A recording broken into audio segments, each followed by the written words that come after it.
Yesaya 53 ayat 1 sampai dengan 6. Siapakah yang percaya kepada berita yang kami dengar, dan kepada siapakah tangan kekuasaan Tuhan dinyatakan? Sebagai taruk ia tumbuh di hadapan Tuhan, dan sebagai tunas dari tanah kering. Ia tidak tampan, dan semaraknya pun tidak ada, sehingga kita memandang dia. Dan rupa pun tidak, sehingga kita menginginkannya. Ia dihina dan dihindari orang. Seorang yang penuh kesengsaraan dan yang biasa menderita kesakitan. Ia sangat dihina, sehingga orang menutup mukanya terhadap dia, dan bagi kita pun dia tidak masuk hitungan. Tetapi sesungguhnya penyakit kitalah yang ditanggungnya, dan kesengsaraan kita yang dipikulnya.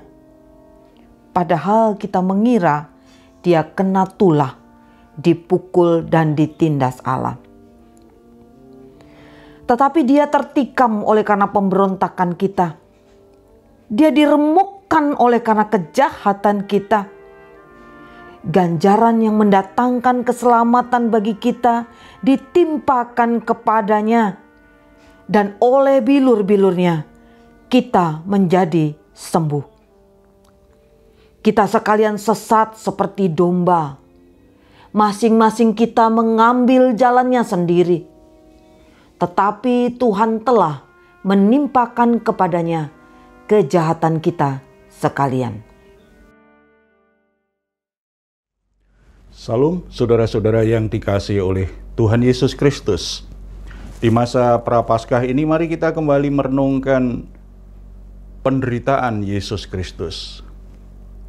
Iman Kristen berpusat pada berita Injil, yaitu kabar baik tentang Yesus Kristus sebagai Mesias, sebagai Juru Selamat yang menderita, mati, dan bangkit.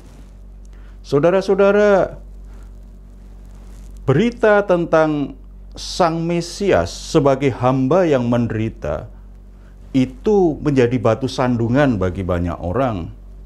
Banyak orang mentertawakannya, banyak orang tidak mempercayainya.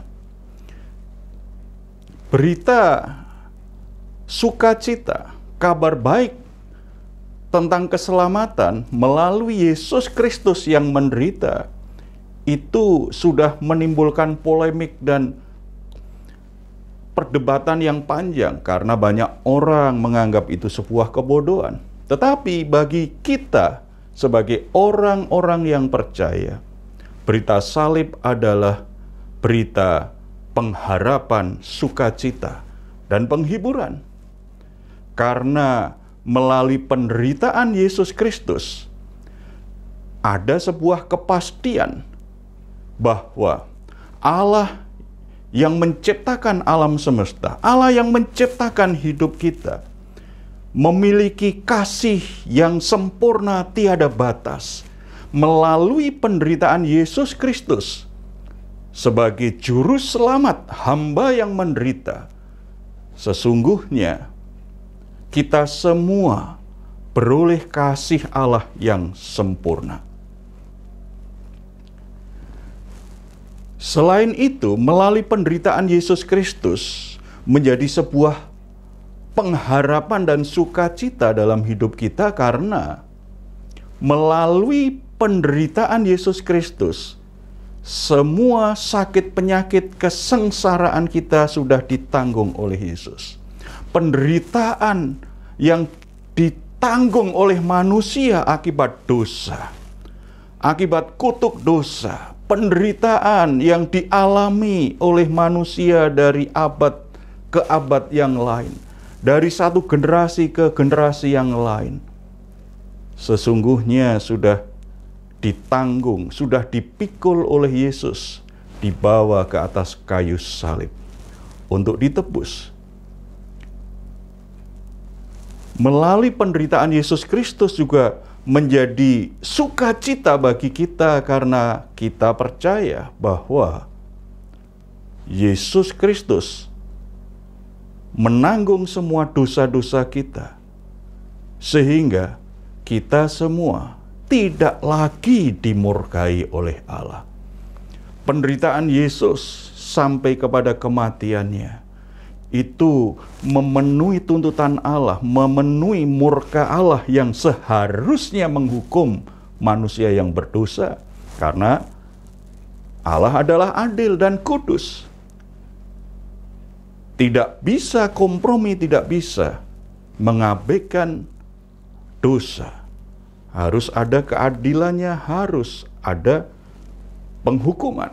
Tetapi karena Yesus sudah menanggung dosa-dosa umat manusia melalui penderitaannya, orang-orang yang percaya dan menerima Yesus Kristus tidak lagi dimurkai oleh Allah. Saudara-saudara, mari kita renungkan penderitaan Kristus dan kembali syukuri hidup kita. Kita bersyukur atas hidup kita yang sudah ditebus, hidup kita yang sudah dikasihi. Kita bersyukur karena kita tidak menjalani hari-hari kita dengan semua masalah, dengan situasi yang penuh penderitaan, dengan berbagai tantangan, dengan berbagai godaan. Kita tidak menjalaninya sendiri. Ada kekuatan Allah yang menyertai kita. Ada kekuatan Roh Kudus yang memimpin kita.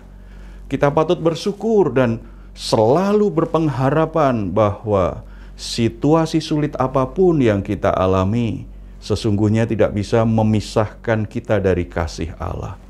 Ia ada di pihak kita. Dia akan menolong dan memberi jalan keluar bagi kita. Kalau dosa yang begitu menjijikkan, dosa yang mestinya membuat Allah murka terhadap kita, itu saja sudah Ia tebus, apalagi dengan penderitaan-penderitaan yang lain. Jadi jangan takut, bersyukur atas hidupmu, berpengharapan, tetap teguh dalam Kristus, semakin mengasihi Tuhan Yesus, semakin berkomitmen hidup dalam kehidupan yang baru dalam Yesus Kristus. Nikmati ibadah, nikmati persekutuan kita dengan Allah dengan penuh sukacita. Karena untuk itulah Yesus menderita bagi kita semua. Kita berdoa. Bapa di surga, kami bersyukur karena melalui penderitaan Yesus Kristus, kami semua mendapatkan kasih Allah yang sempurna. Melalui penderitaan Yesus Kristus, semua penderitaan sakit, penyakit kami sudah ditebus. Dan melalui penderitaan Yesus Kristus juga, kami semua tidak lagi dimurkai Allah, tetapi kami adalah anak-anak Allah yang dikasihi, anak Allah yang diciptakan menjadi ciptaan yang baru untuk mengerjakan pekerjaan yang baik di dalam kasih dan kebenaran-Mu. Kami bersyukur atas hidup kami. Biarlah hati kami semakin mengasihi Engkau, hati kami semakin melimpah dengan syukur, dan komitmen kami semakin teguh di dalam Engkau. Tidak ada satupun yang akan membuat kami meninggalkan Tuhan, tetapi kami semakin hari semakin teguh di dalam Yesus Kristus. Terpuji nama-Mu. Dalam nama Tuhan Yesus kami berdoa. Amin.